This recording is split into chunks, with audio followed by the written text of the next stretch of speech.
Hey Scorpio, I hope you guys are doing well.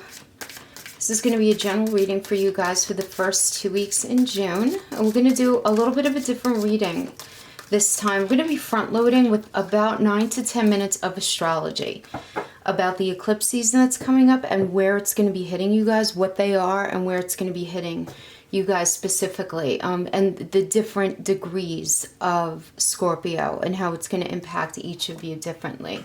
So your crowning energy is the Moon Soul card. Very nice. I'm going to timestamp it, okay? I'm letting you guys know I'm going to timestamp it. So just check out the description box below. If you don't want to listen to anything about the eclipses or where it's going to be hitting you, that's totally cool. I take no offense to that. Everybody's different with this stuff. Everybody's in a different space on the journey. I totally get it. So if you don't want to listen to that part, just check out, you can leave now, check out the timestamp below, and join us up on the other side of that. For the rest of you, I'm just going to pull this Celtic cross spread for you guys, okay? All right. I do like this so far, Scorpio. This is like you guys being very much in touch with yourselves. Good stuff there. Just turn this light down a little bit over here. This is quite bright for me. Okay. All right, so let's talk about these eclipses. This eclipse season is coming up, and I want to try to break it down really simply for you guys so you can understand on a very practical level how this might be impacting you. First of all, when it comes to eclipses, we need to think about them as a story that takes around 2 years to unfold, which is why I think it's really important that we have this conversation. So there are two types of eclipses, the solar and lunar, okay? The solar eclipse occurs during the new moon phase when the sun and the moon are positioned at the exact same degree within the same sign. And that's basically the positive aspect, right? What's funneling in, what's opening up. What's important here, though, also here is that there's this blocking, there's this shadowing that happens, right? Because the sun and the earth temporarily block that sun. So you need to keep in mind that shadow element. And then the lunar eclipse is what corresponds with the full moon phase. So during this time, the moon emanates the earth's shadow. Okay, so again, another shadowy element. Eclipses happen between 3 and 7 times a year, and they usually happen in clusters. And I know that's a weird span of time, but it does depend on the years that we're talking about. But for us right now, what's important for us to know is that this eclipse story that we're in right now began on July 13th of 2018, and it's going to continue till next summer of 2020, lighting up the Cancer and Capricorn axis. So it's hitting us now on July 2nd in Cancer, with the solar eclipse on July 2nd in Cancer, and then the partial lunar eclipse is going to be in Capricorn on July 16th into 17th. And then the final eclipse, the final wrapping up of this story, is going to be next year, July 5th into 6th of 2020, and that's going to be at 13 degrees Capricorn. Okay, so what does all that mean? Astrologically speaking, eclipses speed up time. They open new doors by slamming others shut. There's very much a swapping out of energy, and I'm going to talk about that a little bit more. But we're going to find that these sudden shifts that happen can be kind of jarring, okay? But you need to keep in mind that it ends up speeding up the inevitable. So the things that are going to be eclipsed out are things typically that you inherently understand need to leave your life, things that you've been dragging your feet on. And the eclipse is there to just give you the shove that you need to take the action that's necessary. So while it might seem shocking when it's happening, keep in mind a couple of things. Number one, again, inevitable. It's inevitable, right? And also that this energy is cyclical, right? Energy just changes forms. So the culmination always occurs on the edge of a beginning, which is what we're talking about here, right? Between Cancer and Capricorn, there's going to be this swapping out of energies between the houses that are impacted, okay? So this really calls for you to pay close attention to what's occurring in your life at this time, because you must anticipate some major pivots over the next 2 years, okay? So think back to 2000 to 2002 in your life, and then think back to 2009 to 2011. I'm going to use myself as a quick example. This is not about me, but I'm going to give yourself just as an illustration. So in 2000, I gave birth to my twin boys, and they were a real blessing. Children always are, but I didn't think I could have kids. And I very serendipitously met an IVF specialist through work, through my business, who worked out of NYU Medical Center, and she helped me get pregnant, and I had my children in 2000. And unfortunately, 18 months later, my mother passed away, and that was a huge blow to me because I was extremely close to her. And so there was this element of this, I got this incredible gift, but then I had this incredible loss, you know? And then fast forward from 2009 into 2010, I decided to divorce my husband at the time. It was not feeling right. I was dragging my feet, and I finally did it then, only to completely rebuild myself. Previous to that, I've been very entrenched in the health and wellness industry.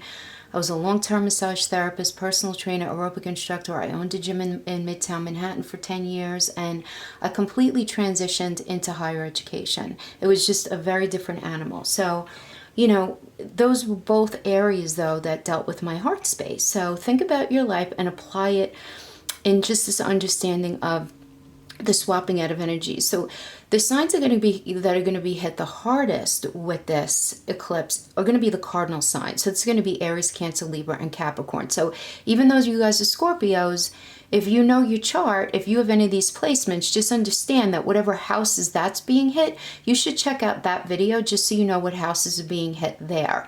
Now, let's just talk about the fact that not all Scorpios are created equal, right? Because we have these 3 degrees, early degree, mid degree, and late degree.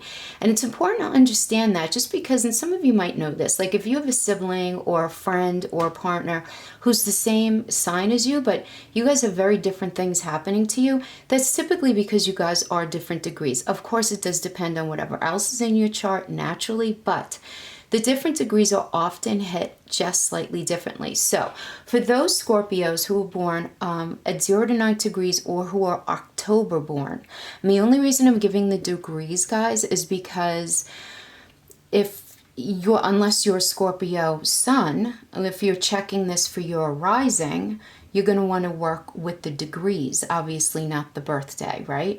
So if you are October born or 0 to 9 degrees, you're considered an early placement. November 1st to 10th or 10 to 19 degrees, you're considered middle placement. And then November 11th and later, you're considered a later placement. And that would be 20 to 29 degrees. So we have this Cancer solar eclipse happening at 10 degrees and 24 degrees in Capricorn with the lunar eclipse. So you need to understand, again, there's going to be this funneling of energy, this swapping out, okay?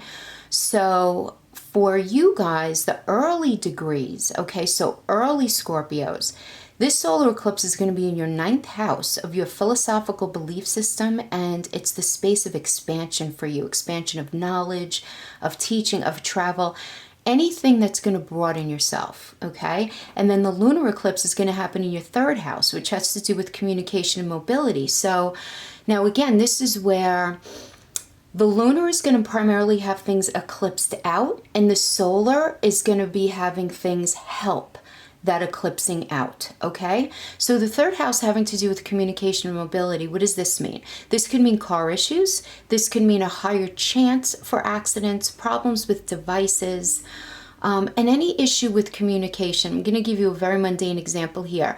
You may find that you fall out of contact with someone during this time who made you question yourself and what you allowed in your life, which can open up a new way of thinking about what and who you allow in your life that best serves you.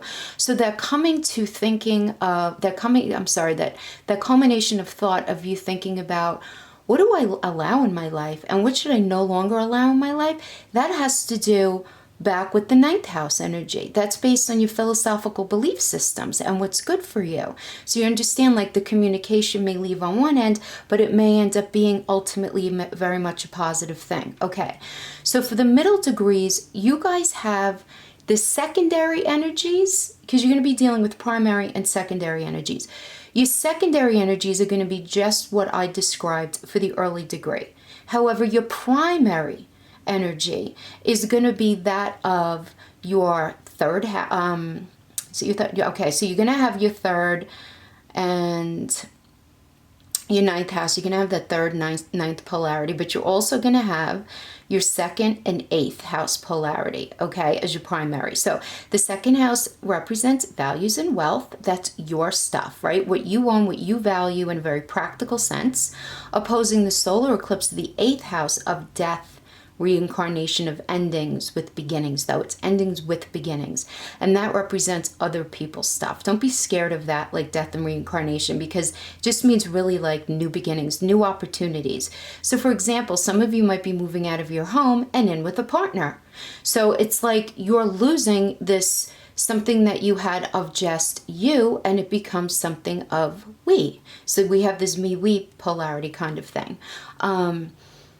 You know, it's like the me stuff becomes the we stuff, right? And this can also apply to you bringing something out that you've created personally inside of yourself out to the world, okay? And then the late degree placements, the primary focus is going to be on that 2nd and 8th, okay? I know it went kind of quick. You can rewind to double check, and I'm going to discuss this more towards the end of June when I do the last 2 weeks as we get even closer to the eclipse. But now I'm going to start the first 2-week tarot reading for June. Okay, so we have your moon soul energies, your crowning energy. This energy asks you to listen to your gut, Scorpio. This card's all about mystery, feeling, and hidden messages. The moon is receptive. And this is all about intuition and self-protection. It's a placement by a sign in a house that indicates high emotional sensitivity right now, but strong intuition. You know, in other words, the moon is your soul, right? And when it shows up in a reading, this indicates that all is not as it seems because something is being skewed.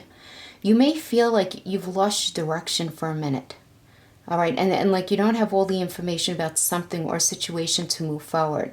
There's so much there's so much sensing here, so much sensing, but you might be hesitant to act because you're just going to be feeling like you don't have all of the information that you need, okay? For many of you, this indicates substance abuse issues that somehow have touched your life. It does not have to be you, but it could just be maybe somebody or certain energies. We have somebody around you. For others of you, I'm getting that you've gotten pretty close to someone in your life, except this energy somehow feels very smothering and restrictive. So this could be a friend, it could be a partner, it could even be a family member. But during this, there's like insecurities arising around this and some paranoia that you're going to have to deal with. I'm not saying it's from you, but maybe from somebody else. But there's this sense of somebody being very emotionally clingy to you is what I'm getting here. Yeah, and for others of you, you just might be feeling things are just kind of cloudy right now. Just, you know, but here you really have to just listen to your gut. And I do have to say, finally, before we leave this energy, and nobody scream, very strong support here for someone from your past to re-enter your life. But listen, guys, we have free will.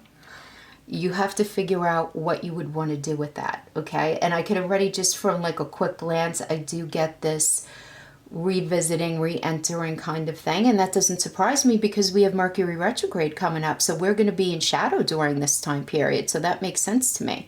Okay, so this first card of your space here that we have is the Queen of Wands energy. So, and it's reversed, which tells me that many of you are not feeling very grounded now.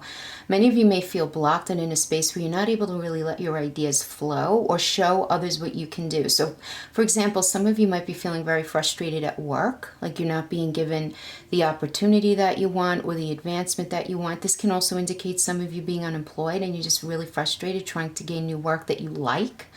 But this also tells me that you don't have full clarity about something right now, you know, and that doesn't surprise me because of that moon card, but in some way you're feeling controlled by external circumstances to you, things that are external to you.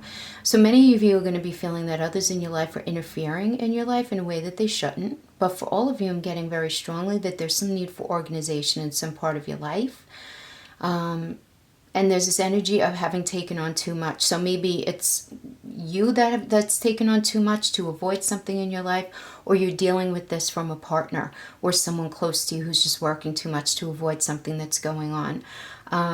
But this does also indicate to me somebody who is breaking promises to you, somebody external to you is what I'm getting. But that's okay because look what we have crossing you. We have the Empress energy, that's Venus Earth energy. This indicates abundance and material comfort. I love the crossing kind of veils where you're at right now. So this is really good. This is an auspicious card for children and families, great for things going smoothly at home, especially for those hoping to begin a family. But more than anything, this is about you being resourceful and about your needs being met, even though you might be feeling a little vulnerable in this area right now. But this does indicate happiness in relationships, and if you're single, this indicates a good time to begin a new relationship.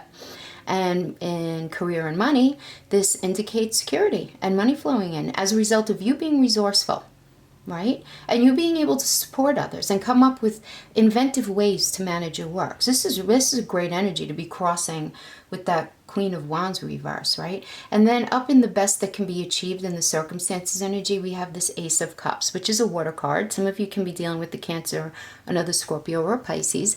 And this is all about bringing in the gifts of love and just emotions. Key emotional events happening right now. Regarding relationships, this card indicates falling in love and passion and a significant new partnership or a significant new revisiting of a partnership. Okay, in existing relationships, it signifies love and support, positive emotions flowing between the two of you right now. Regarding family, this does indicate fertility, pregnancy, birth, motherhood. And if none of that pertains to you, this can be you putting being a good parent or a good partner over work and other things in your life right now. Okay, other things going on in your life. This indicates something that you've been working on coming to fruition, and this is also great energy for spiritual growth for those of you who are working on yourselves in that area. Just generally a great energy for love and kindness and good friends, and just living each day and appreciating each moment. So I love that. How can't you love that, right?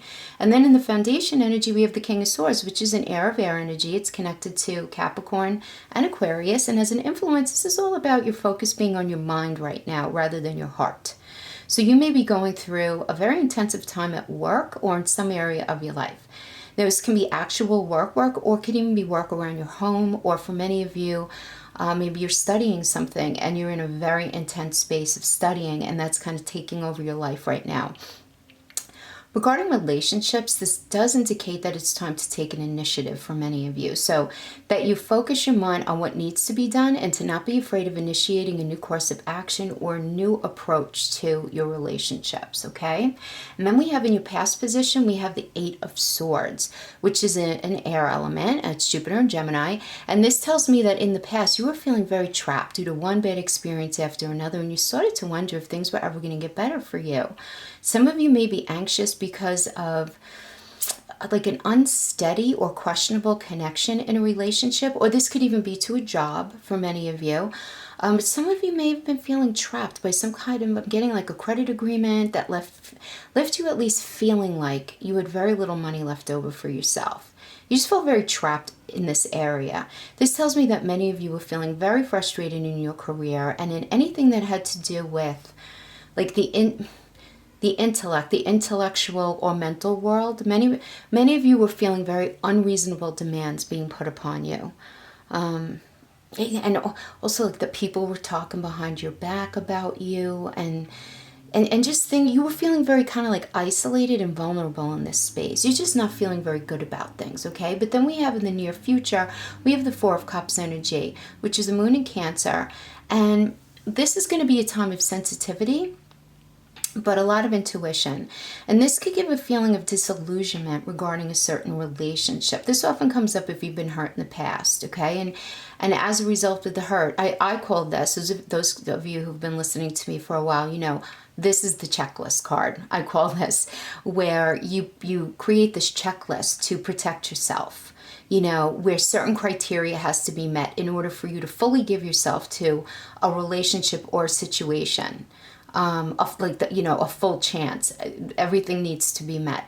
And this is you protecting yourself, okay? And this energy does indicate you being able to find that happiness you're looking for, but it's going to require you opening up emotionally again, Scorpio.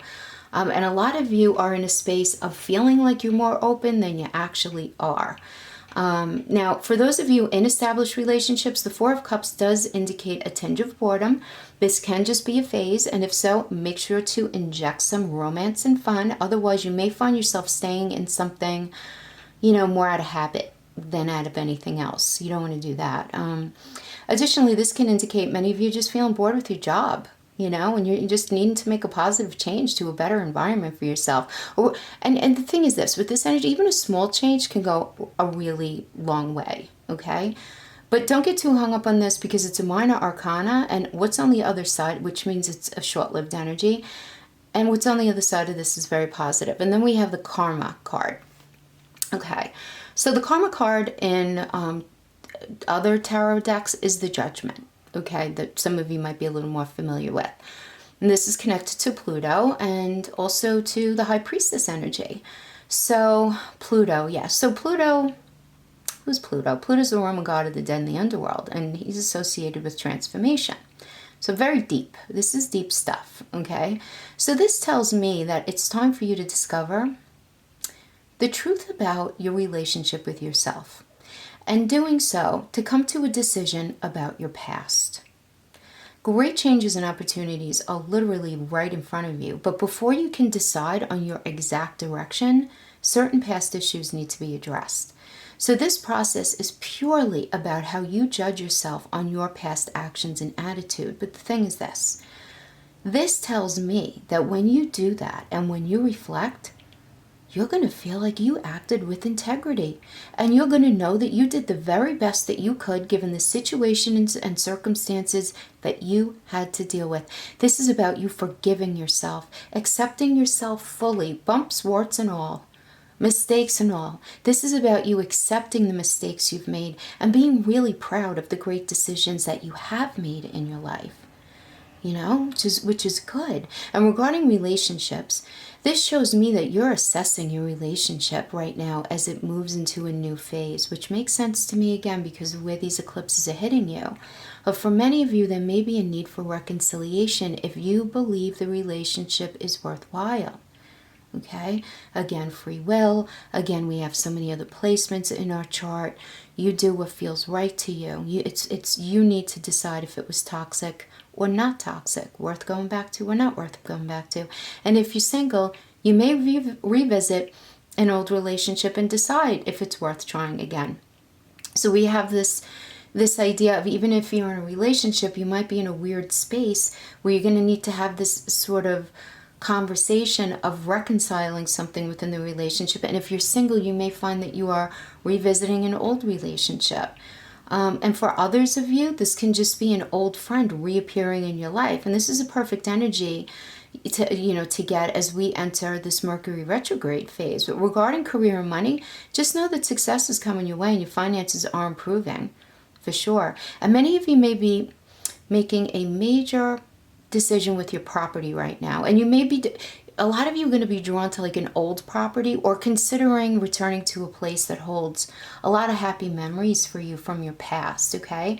And then next we have the external influence, which is the Queen of Cups reverse here, which tells me that you or someone close to you may be suffering from emotional or financial pressures right now.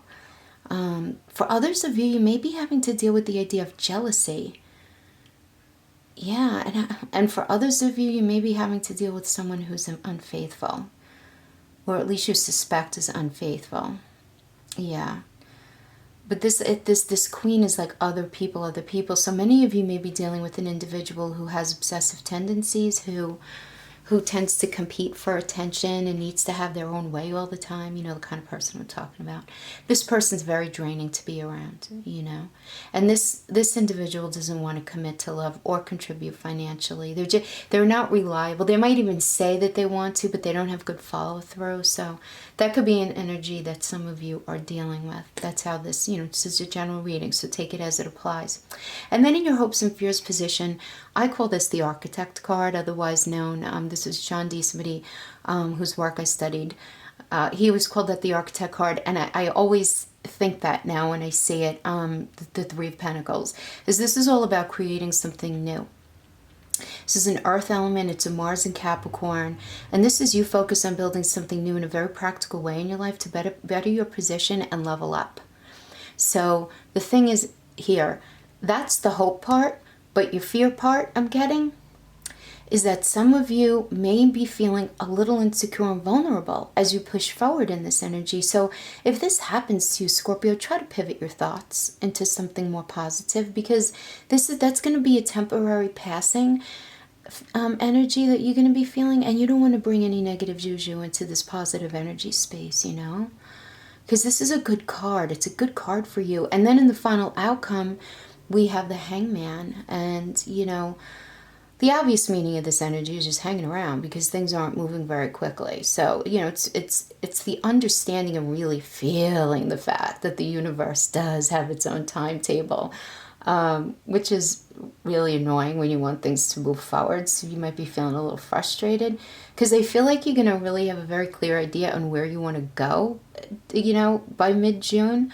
And you're just going to want to make stuff happen already. But it's going to be challenging between the eclipses and Mercury going retrograde. Because this indicates that you may have made sacrifices and you're just really eager to see rewards right now.